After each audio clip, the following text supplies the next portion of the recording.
అమ్మా, నవరాత్రులు మొదలవుతున్నాయి, వస్తున్నావా? వస్తాను, కానీ వచ్చేటప్పుడు ఉన్న సంతృప్తి వెళ్ళే సమయంలో నాకు ఉండదు. అదేంటమ్మా, ఈ 9 రోజులు పూజలు నైవేద్యాలు అన్నీ బాగానే చేస్తున్నాంగా, మరి అసంతృప్తి ఎందుకమ్మా? పూజ చేసి నైవేద్యంగా పొంగలి, పులిహోర, పాయసం అంటూ ఎన్నో రకాలు పెడతారు. కానీ ఆకలి అంటూ భిక్షం కోసం వచ్చిన వాళ్ళని తరిమి కొడతారు. అప్పుడు నేను ఎలా నైవేద్యం స్వీకరిస్తాను?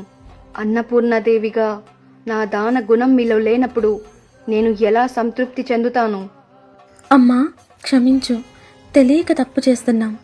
శాంతించి మాకు ఒక్క అవకాశం ఇవ్వమ్మా. నీ ఎంత కాకపోయినా ఆకలి అంటూ వచ్చిన వారి కడుపు నిండా పెట్టే పంపుతాం. మీలో ఈ మార్పు రాకపోతే నాకు ఎన్ని పూజలు చేసినా వ్యర్థమే. గుర్తు పెట్టుకోండి, వస్తున్నాను.